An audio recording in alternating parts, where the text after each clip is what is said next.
हरिंदर फौजी। जैसा कि आप लोग देख रहे होंगे, लगातार भारतीय सेना के साथ जिस तरीके से अन्याय, अत्याचार, शोषण, जुल्म जास्ती हो रही है, जिस तरीके से भारतीय सेना में सेवादारी प्रथा चलाई जा रही है और साथ ही साथ जिस तरीके से भारतीय सेना को बेचा जा रहा अग्निवीर लाकर के, इन तमाम समस्याओं पे जब हम रक्षा मंत्री महोदय जी के पास मिलने जाते हैं तो उनके पास समय नहीं है मिलने के लिए, ना ही हिंदुस्तान के किसी नेताओं के पास समय, जो कि बड़े बड़े मंचों से विपक्ष के जो इंडिया गठबंधन जो अलायंस होता है उसके जो बड़े बड़े नेता हैं, शायद आज वो चरमरा रहे हैं, लेकिन वो भी सभी के मुद्दे हैं, बोला हम आएंगे तो अग्निवीर हटा देंगे, लेकिन उनके पास भी हिम्मत नहीं है कि जिस तरीके से अगर जवान आ रहे हैं और वो कह रहे हैं कि इस तरीके से शोषण, इस तरीके से जुल्म जास्ती हो रही है तो इस पर जांच कराएं और इस पर लाइव डिबेट करने के लिए जवान तैयार हैं। क्यों ना इस राष्ट्रीय मुद्दे पे जांच की बात की जाए, इस मुद्दे को कि नहीं वाकई देश के हित के लिए क्या है, लेकिन इस मुद्दे पे बात करने के लिए सारे खामोश हो जाते हैं। इसलिए मैं कहता हूं, जब मैं राहुल गांधी जी से मिलता हूं, देश के तमाम बड़े बड़े नेताओं से मिलता हूं, तो आश्वासन देते हैं ठीक है हम करेंगे, हम जवानों की बात करेंगे, हम जवानों के साथ हैं, हम जवानों के साथ हो रहे शोषण के खिलाफ हैं, हम आवाज उठाएंगे, हम सेवादारी प्रथा के खिलाफ हैं, हम इस चीज को बंद कराएंगे, हम जवानों की बात को करेंगे। लेकिन जब हम ये सवाल को पूछते हैं तो ना ही हिंदुस्तान की मीडिया दिखाती है, आज हिंदुस्तान को गुलाम बनाया जा रहा है। हिंदुस्तान की जो सच्चाई है, जो लोगों की पीड़ा है, उसको नहीं दिखाया जाता, सिर्फ झूठा चाय बेचने वाले का गुणगान किया जाता है, बोला ये चाय बेचने वाला, चाय बेचने वाला।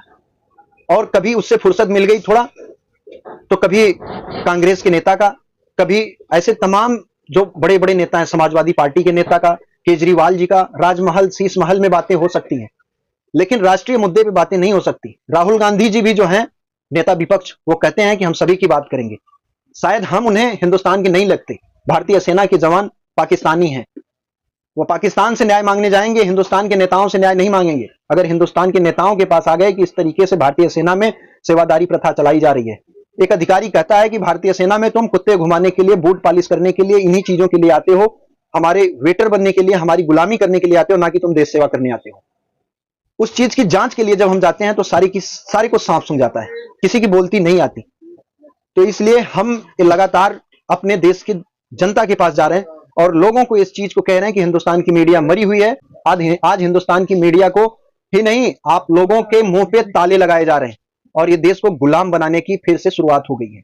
जिस हिंदुस्तान का इतिहास रहा, जहां भगत सिंह, चंद्रशेखर आजाद जैसे महान क्रांतिकारी नेता पैदा हुए, आज उसी हिंदुस्तान में हिजड़े हो गए हैं सारे। आज ये हिंदुस्तान का दुर्भाग्य है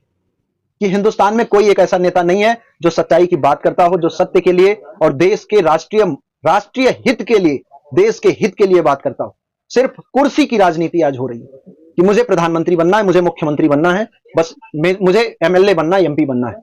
लेकिन राष्ट्रीय मुद्दे पे जब देश के हित के लिए बात करनी हो तो कोई बात करने वाला नहीं। इसलिए आप लोगों से निवेदन कर रहे हैं कि इस चीज को देश के कोने कोने तक जरूर पहुंचाएंगे। हिंदुस्तान की मीडिया मरी हुई है। मैं तमाम मीडिया पे तमाम बड़े बड़े नेताओं से मिल चुका हूं,